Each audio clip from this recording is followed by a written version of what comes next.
you're experienced. Yeah. So I want to give you an example before I get you up moving around. So about a couple of years ago now, I was booked to talk actually at the Muesli Mafia in Maidstone. And I walked in to a room full of predominantly men and grey suits. And quite a lot of grey hair as well, but predominantly grey suits, dark grey, charcoal, you know, navy, black, a room full of not many women. And the few women that were there were in grey, navy, black. I think we've got Colour Me Beautiful women here, haven't we? So I thought that might be you. I could tell. It's a relief to walk in and actually see colour.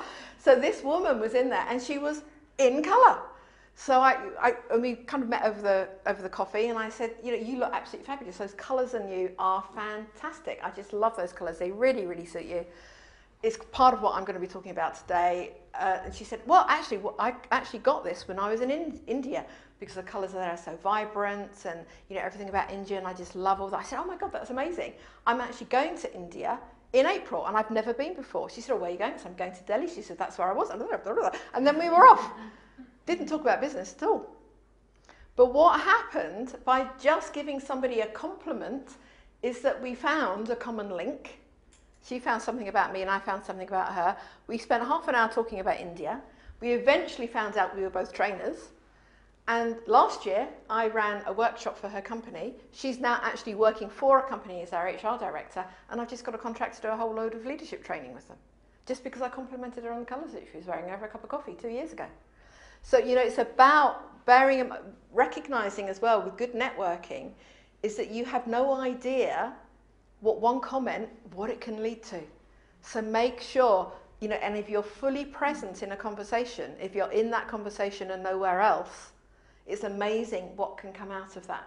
And it's also amazing what people will remember about what you say. And particularly if you're genuinely interested in them, you're finding out about them.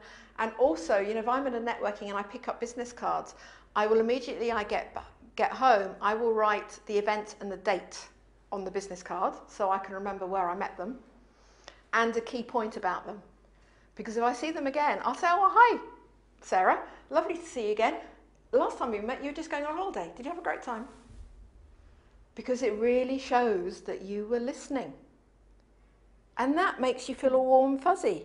Oh, this woman really was listening. She wasn't pretending, she really was listening. And that can completely transform a relationship. So really take time and really care about the people that you're building rapport and a relationship with. Because you want somebody to care about you, but in order to people to care about you, you first have to care about them. You know, what we give out, we get back, but we get it back about 10 times over. So just be really aware. So what I want you to do is to get up, move around, talk to as many people as you can, and I want you to find out as many things about the women in the room that you had no idea about before tonight. And the person who can find out the most things about the most people gets the chocolate liqueurs. So by asking the open questions, find out as much as you can. So get up, move around the room. Then somebody.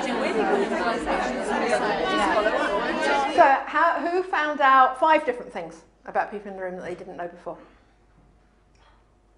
Let's start with one. Louise, okay. What did you find out? Who's moving house. Right. Who was renting a house because she didn't want to buy because it was too stressful because she was setting up your own business, but got forced out because the people are selling your house. Gosh. Currently. Moving on Saturday? No, I'm coming to I'm coming to give you lots of stuff. Here we go. So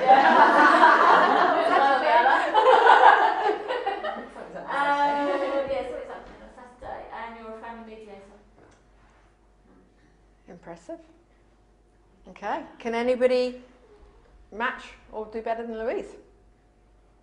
I can tell you 5 things about the people I spoke to, but not necessarily 5 things about one of them. No, that's fine. Okay, so Chloe here has been dancing since she was 2.5, but did a stint of selling aeroplane model parts or something. Aircraft spares. Something to do with planes. Really? Yeah, in the right area. It's fine. Now, Jane here runs a group called Talking Tots, but has just set up something called Alphabetic Designs, which is all about applique. I didn't know what. Is that right, applique? I didn't know what applique was, and I thought maybe because I've ironed on lots of men names today, like similar, but apparently it's not. They equally thought it was that as well, and thought we counted, but we don't. But apparently it's ironing on things and stitching. Okay. And Jane's done this beautiful design of t-shirts and things. And we've all done tap. All three of us have done tap dancing. I think I'm the best one at it. And we don't know anywhere locally that does tap. There you go. Right. Mate, what? I'm sorry, Louise, but 5 things about different people. I think you have to get the chocolate. So how was that? What was that like? Was that kind of what you do anyway? Or was it slightly different to what you do normally? The same. Great. I mean, women, we are really, really good at networking. Generally speaking, is because we do tend to talk more than men. And this isn't a question mark, because I do a lot of work around how men and women communicate as well, and it is very different. Who knew that it is very different how men and women communicate? Women will tend to think and speak at the same time. Men will tend to think and then speak. So we appear to talk more. So we process as the words are coming out of our mouth. So we think faster. More likely. I didn't say either was right or wrong. I just said that's the way we are. I'm not being drawn into that one. Not with 2 men in the room. I'm not being drawn into that one. But we do communicate differently. So what can happen is that men can get offended by our chatter and we can get offended by their silence. It's just that we talk differently. And and when we walk into a networking scenario, men and women generally, well, not exclusively, because there are exceptions to every rule, but usually will approach that situation slightly differently. So generally speaking, most men will walk into a room full of strangers and scan the room to see who it is that they don't like, so they'll look for the enemies, and they'll check out the nearest exit and make sure they're facing it. Have you ever been out with your partner husband to a restaurant and he has to sit facing the door? Yes. And he feels really uncomfortable if his back is to the door of the restaurant? That's why. They've got to be able to see the exit. Because it's part security and protection and, yeah, security, whatever. But generally speaking... When they get there, they all check out the football teams very quickly. So generally, not all, but generally speaking, women on the other hand will walk into a room full of strangers with a different kind of energy and a different kind of motivation, and they will scan the room looking for friends. Who looks friendly? Who can I build rapport? Who looks as though I want to go up and chat to? So we kind of walk in with a slightly different energy anyway. And because we do generally, usually, talk a bit more, and we are about the nurturing and the pulling people together and the communicating and the pouring oil on troubled water and the coaching and the enabling and the empowering, and that's kind of part of our feminine energy. It's what we do instinctively. It's what we do in our sleep. It does actually make us very, very good networkers. Because we do have a genuine interest in people. We do have testosterone, just not to the same levels as men. So, we are fueled by a different hormone, and that does make a difference to how we come across and how we communicate. So naturally, we are less competitive in a business arena because we have less of that competitive driving hormone. Doesn't make men right or wrong, doesn't make us right or wrong, just makes us different. But being aware of those differences and how that impacts in the networking arena as women is really important for you to take on board and to remember, because women are naturally very good at networking because we have that natural instinct to want to find out about people. It is also, I do a lot of work around strengths and weaknesses, is about making sure that it's at the right level and that interest in people stays in balance and doesn't become excessive. Because that's when we can get a little bit too prying. So it's about making sure that the interest in people is, some people have a tendency to do that, and that can then start being a little bit nosy. So it's about keeping it in balance, keeping that interest in people in balance. So it's looking for the opportunities. Is it also about being comfortable with the silence? Because I think as women, we tend to try and, if the if the conversation slows down or stops, we try to put something in that's probably irrelevant, but it stops the gap. And simply coming back to the men, silence is actually so powerful. It is. It's almost incredibly like powerful. fronting it out, isn't it?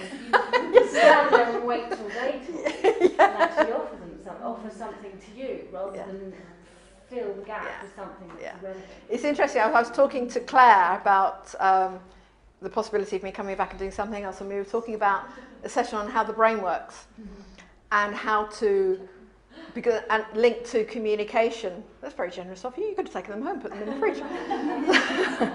And of how the brain works, and actually how we can link that to understanding our customers and changing our communication to meet our customers to talk in their language, and how the brain works. The brain is split into 4, and 1/4 is likely to be our dominant way of thinking and behaving and communicating. And there are some people actually who actually don't talk very much, and there are other people who never stop.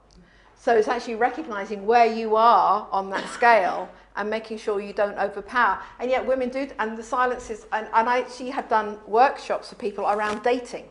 I was just going to say, you can't leave your husband. And actually women can actually talk themselves out of a relationship because we don't know when to be quiet. And the same thing is when you've got your own business, is that you can talk yourself out of a sale. We have to know, we have to be able to read the buying signals, whether they're buying our product or our service or us. We actually have to recognize the buying signals and know when they've bought, and then zip, because we can carry on talking and then talk ourselves out of it when we've just talked ourselves into it. So silences are very, very important, but they have to be used correctly, because it can make somebody feel uncomfortable. So but of course, if you start off with silences here, it's going to be a lot more tricky. Once you've built this, it's going to be easier to judge and to make that judgment call. But yeah, good point. And Katie, I should know that same name as me, made a very good point about it's all very well talking about building rapport and going in with other people's agenda, but actually you've got to be honest, you're networking to talk about your business. Absolutely, it's a really key point, and never ever lose sight of the fact that yes, you have to go in with an element of your agenda. As you say, you don't need more best friends. So yeah, absolutely, you are going in to promote what you do. Of course, that is the fundamental thing of the formal structured networking events, absolutely. But if you only go in with that agenda, you're going to repel people. If you go in with the agenda of what can I do for other people, what you've got to remember is you're not just talking to that person in the room, you're talking to that person in the room and everybody else that they know who isn't in that room. And the average people knows 200, 300 people. So you're talking to all of them as well, via that person. You know, that 6 degrees of separation. So if you really impress that person and you really land with them, with what you're saying, because you've shown a genuine interest in them and you've built the trust and the confidence, they are far more likely to remember what you do. And when somebody in their network that you can't see needs somebody who does what you do, you're the woman they're going to remember. So that's why it's important to build the confidence. But obviously, you don't just ask about them. And the point of reciprocal conversations is that when you've asked questions about them, you expect them to do the same back in return, because that's the reciprocal dialogue. And that's when you have the opportunity to tell them what you do. But yeah, it's a good point. Obviously, you've got to sell your business. That's why you're here. So it's about being the go-to woman in your industry, and recognize as well that networking conversations aren't just formal. The best networking conversations are the informal ones. The best networking conversations are when you're not networking, when you're on the train, when you're buying your paper, when, you know, whatever. One of my best networking conversations, I was in a very well-known store in their cafe buying a cappuccino and a blueberry muffin. And the woman at the till said, "I love the colours that you're wearing. I don't often see women who wear colour. This will resonate with you." And I said, "Thank you." I could have just said, "Thank you," paid for my cappuccino and blueberry muffin and sat down. What I did say was, "Thank you. I do it for a living." "Really? What do you do then?" "Well, I do part of what I do. I do a lot of training, but part of what I do is around image and colour." You can't do anything about a uniform, can you? Oh, tell me the name of the person to speak to and I'll see what I can do. So she did. I was just buying a cappuccino and a blueberry muffin.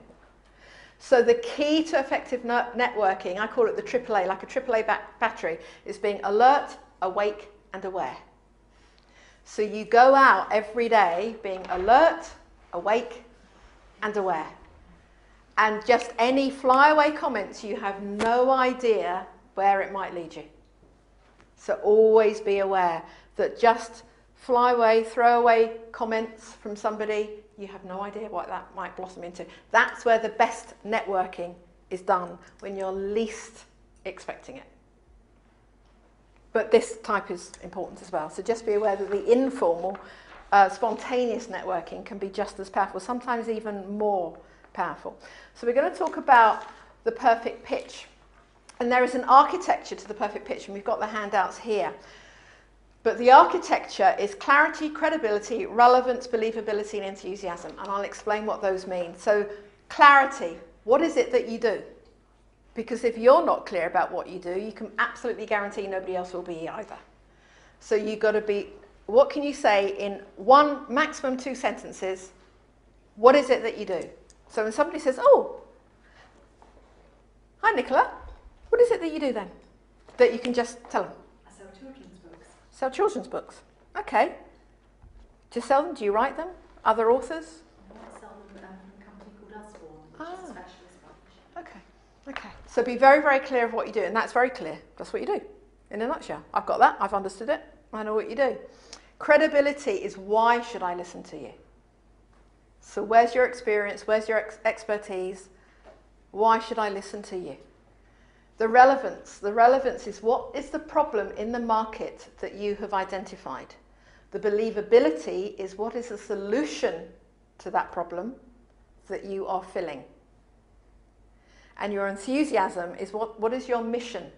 What are you known for, and how do you leave people feeling?